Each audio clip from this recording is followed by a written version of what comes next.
कि इससे happiness index बढ़ेगा, तो क्या वास्तव में उस लक्ष्य तक पहुंच पाए? क्या वाकई? देखिए, जब कभी ऐसी एक्टिविटी होती है जिससे जनता को खुशी भी होती है, प्रसन्नता भी होती है, संतोष भी मिलता है, ये राजीव गांधी ग्रामीण ओलंपिक 30 लाख लोगों का खेलना, 10 लाख महिलाएं हैं उसके अंदर, 2,25,000 टीमें बनी हैं और गांव-गांव में जो कोई उम्र की कोई सीमा नहीं थी, बच्चे भी थे, बूढ़े भी थे, जवान भी थे, एक ऐसा माहौल बना है।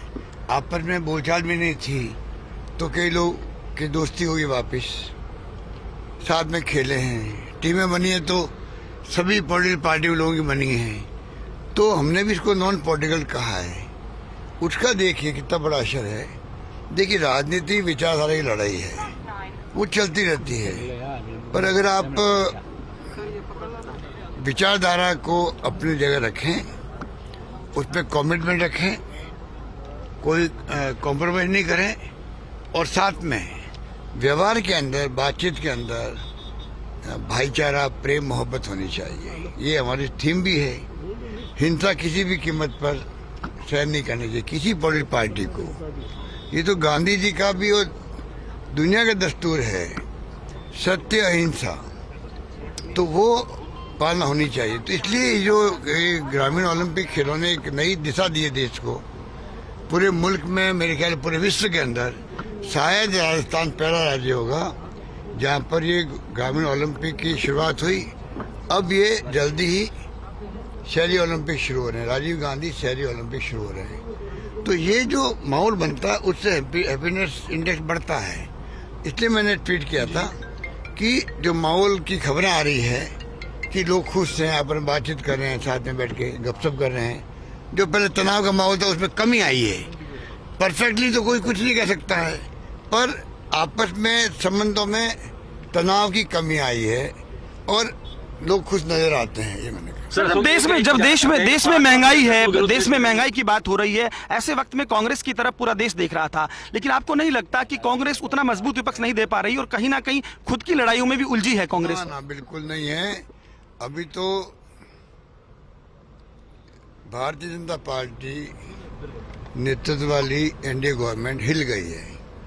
राहुल गांधी जी की यात्रा जो चल रही देश के अंदर, अब कल प्रवेश किया है तमिलनाडु के बाद में, केरल गई थी, केरल के बाद में अब कल प्रवेश किया कर्नाटक में। कर्नाटक में अगर 2-2.25 लाख लोग इकट्ठे हुए हैं, उसको अपन क्या कहेंगे?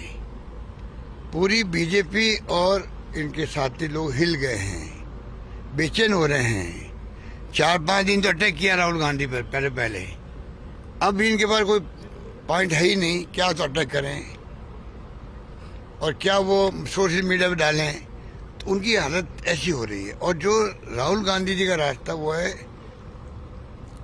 महंगाई, बेरोजगारी, और जो मैंने अभी आपको कहा कि देश में शांति, सद्भाव, प्यार, भाईचारा रहे और हिंसा नहीं होनी चाहिए, हम सब मिलके चलें, ये उनकी थीम है। और जो वो कमेंट देते हैं ट्विटर के अंदर भी या फेसबुक में, आप देखते हैं वो सटीक देते हैं। आज पूरे इंटेलेक्चुअल, साहित्यकार, पत्रकार, मैं देखता हूँ डिस्कशन के अंदर एक सत्य हिंदी नाम का एक प्लेटफॉर्म है, उसको मैं देखता हूँ। हमारी भी आलोचना करते हैं, अलग बात है, परंतु ऐसे ऐसे इंटेलेक्चुअल बैठते हैं वहाँ पर जिन्होंने खुद ने एक मैसेज दिया देश को कि राहुल गांधी की यात्रा जो है परफेक्ट है। राहुल गांधी की छवि जो खराब करने की कोशिश की गई थी, वो पूरी लोग समझ गए हैं कि इन्होंने झूठा प्रचार करके, सोशल मीडिया का उपयोग करके इन्होंने राहुल गांधी की छवि को नुकसान पहुंचाया था। अब सच्चाई सामने आ गई है। सच्चाई सामने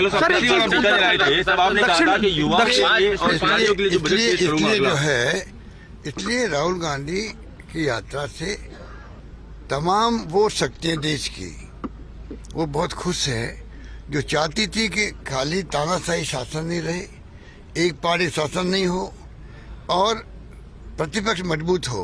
वो तमाम ताकतें, चाहे वो आम नागरिक हो, इंटेलेक्चुअल हो, साहित्यकार हो, पत्रकार हो, कोई हो, वो सब खुश हैं कि भाई हाँ, अब जाके मुकाबला बराबरी का होगा। इधर हमारे चुनाव चल रहे पार्टी के, तो पार्टी चुनाव भी अपना आप एक मैसेज है देश को। कब तो राजनाथ सिंह जी बन गए अध्यक्ष, पता ही नहीं किसी को। कब अमित शाह जी बन गए थे अध्यक्ष, किसी को नहीं मालूम। कब नड्डा साहब बन गए, किसी को नहीं मालूम। और कांग्रेस में बाकायदा डेमोक्रेटिक वे से चुनाव हो रहे हैं। ये चुनाव भी अपना आप में देश को एक मैसेज दिया, पूरे देशवासियों को। कांग्रेस आज भी एक मजबूत विपक्ष के रूप में खड़ी होने की स्थिति के अंदर है, और यही माहौल मैं देखता हूँ कि जो बना है अब आगे बढ़ते जाएगा, बढ़ते जाएगा। सर 22 साल बाद गांधी परिवार के अलावा बाहर राष्ट्रीय था कि मैं युवाओं के लिए और खिलाड़ियों के लिए अगला बजट पेश करूंगा। राजस्थान की जनता जानना चाहती है कि क्या इस बार का 5वां बजट अशोक गहलोत पेश करेंगे? देखिए, कांग्रेस ये बीजेपी के मंसूबे कभी पूरे नहीं होने देगी। बीजेपी बार-बार प्रयास करती है कि सरकार किस प्रकार से 5 साल पूरे नहीं करे। जो उन्होंने करना था हॉर्स ट्रेडिंग, वो पूरी कोशिश कर ली। तो हमारे बंदे इतने मजबूत है, उसके बावजूद भी वो हिले नहीं। देखिए आप, सरकार पहले बच गई, अब भी मजबूत है। 5 साल हम पूरे करेंगे, और मैंने कहा छात्रों और युवाओं के लिए बजट प्रस्तुत करेंगे। मैं आज फिर रिपीट करूंगा कि युवाओं को, छात्रों को, प्रदेशवासियों को मैं दिल से अपील करता हूं कि वो जिनके दिमाग में जो सुझाव हों वो सीधा मुझे भेजें। मैं चाहूँगा कि हम वो योजना लेके आएँ जो कि लोगों के दिलों में क्या है, क्योंकि अगला जो देश का भविष्य है वो युवा पीढ़ी पर है। हम तो चाहते हैं कि हमारे जिंदगी के अंदर कांग्रेस मजबूत संगठन के रूप में उभरे, युवा पीढ़ी आगे आए, और देश के जो हालात हैं, चुनौती हैं, जो भी सांप्रदायिकता की है या जो भी हो रहा है देश के अंदर, वो अच्छा नहीं हो रहा है। हमारे साहित्यकार, पत्रकार 2-2 साल जेल में बंद रहते हैं। असहमति है तो आप देशद्रोही हो। आप और हमको ही नहीं मालूम है कितने लोग जेल में गए हैं। कभी कभी खबर आती है 2 साल के बाद में इनको जमानत मिली है, ये खबरें सुनते हम लोग। ये स्थिति अच्छी नहीं है देश की। प्रधानमंत्री मोदी राजस्थान आए हैं, दंडवत यहाँ पर किया है, कल आपने देखा होगा, कुछ कहेंगे उस दौरे? देखिए, उनको मालूम है कि अशोक गहलोत की छवि राजस्थान के अंदर बड़ी हम्बल व्यक्ति की है, सिंपल सिटी की है, जो मेरी इमेज बचपन से रही है। ठीक है, तो मोदी जी आने वाले वक्त में क्या मुकाबला कैसे करेंगे? वो मुझसे ज्यादा हम्बल दिखना चाहते हैं। क्या तुक था कल? भगवान करे उनको वो हम्बल रहे, भगवान करे पूरे देश के अंदर मैसेज देवे। हम बार बार उनसे मांग कर रहे हैं कि आप भाईचारे का, प्यार का, मोहब्बत का संदेश दो, और ये कहो मैं इंट्रा किसी कीमत में बर्दाश्त नहीं करूंगा। मेरे मैसेज को कभी दे नहीं रहे, मेरी सलाह को मान नहीं रहे, और 3 बार दंडवत करके क्या बताने जाते हो? तो हम जानते हैं कि आप प्राइम मिनिस्टर देश के हो, आपका मान सम्मान है। आप अगर अपील करोगे देशवासियों से, उसका असर होगा। मैं खुद स्वीकार कर रहा हूँ, मेरा होगा, उससे ज्यादा उनका होगा, क्योंकि वो प्राइम मिनिस्टर देश के हैं। वो तो कर नहीं रहे हैं। हाँ, अगर कल वो आबू रोड पर ये अपील करते, इस धरती पे, राजस्थान की धरती का मुख्यमंत्री बार बार हाथ जोड़ के उनकी प्रार्थना कर रहा है, मोदी जी कृपा करके आप ये अपील करो, देश में चाहता हूँ प्यार से, मोहब्बत से, भाईचारे से भरा रहे आपस के अंदर, सभी जाति, सभी वर्ग, सभी धर्मों के लोग और सभी भाषा बोलने वाले लोग एकजुट रहे। ये मेरा सपना है, और हिंसा में बर्दाश्त नहीं करूँगा। वो अगर कल बोलते आबू रोड पे, तो मैं उनको टेलीफोन करके भी भले ही देता कि प्रधानमंत्री जी आपने बहुत अच्छा किया। सर, कांग्रेस में एक व्यक्ति, परंतु उन्होंने खाली दंडवत किया। दंडवत क्यों किया? खाली वो बताने के लिए अशोक गहलोत हम्बल है तो मैं भी हम्बल हूँ। तो मेरा वो जो मेरे पीछे पड़े हुए ये लोग, जितने अमित शाह हो, मोदी जी हो, बीजेपी हो, ये सरकार की इनके पास और कुछ है नहीं। हमारी योजना में दावा करता हूँ, ऐसी योजना है जो केंद्र सरकार को स्वीकार करनी चाहिए पूरे देश के लिए। जमाना आगे 21st सेंचुरी का, जिसके अंदर सोशल सिक्योरिटी होना बहुत आवश्यक है। कर्मचारियों के लिए हमने कहा ओल्ड पेंशन स्कीम है, वो लागू हो। चिरंजीवी योजना, गरीब एक कॉन्फिडेंस बढ़ गया जिंदा रहने का। अब मैं बीमार पड़ूंगा तो मेरा फ्री इलाज होगा, कितने पैसे लग जाओ भलाई। बीमा मैंने कर दिया एक्सीडेंट का भी। इंदिरा गांधी शहरी रोजगार योजना, जो देश में कहीं नहीं है। नरेगा की 100 दिन का रोजगार दे दिया, बहुत लोग खुश है, महिलाएं बहुत खुश है, घर से बाहर आई है। इंदिरा गांधी रसोई योजना, 8 रुपए खाना मिल रहा है।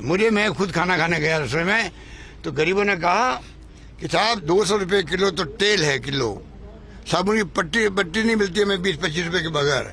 क्या हालात हो रहे देश के अंदर, हम इसलिए आगे खाना खा रहे हैं। तो हमने जो जो योजना लागू की और भी कई योजना लागू करी है, उन सबको मैं आग्रह करूंगा भारत सरकार से हमारी योजनाओं को पूरे देश में लागू करवाए। और सोशल सिक्योरिटी में जो पेंशन हम दे रहे हैं, 1 करोड़ लोगों में पेंशन दे रहा हूँ, वो पेंशन इनको आगे आना चाहिए। जब अमीरों के पैसे जो है करोड़ों अरबों खरबों माफ कर सकते हैं, वो आंकड़े में कभी न कभी दूंगा आपको, जो आपके आप और देश को तो केवल आंकड़े केवल आते रहते हैं वैसे, पर हमारी आंखें खुल जाती है। कहाँ आप 50,000 करोड़ 10,000 करोड़ 5,000 करोड़ माफ कर देते हो इंडस्ट्रियलिस्ट के।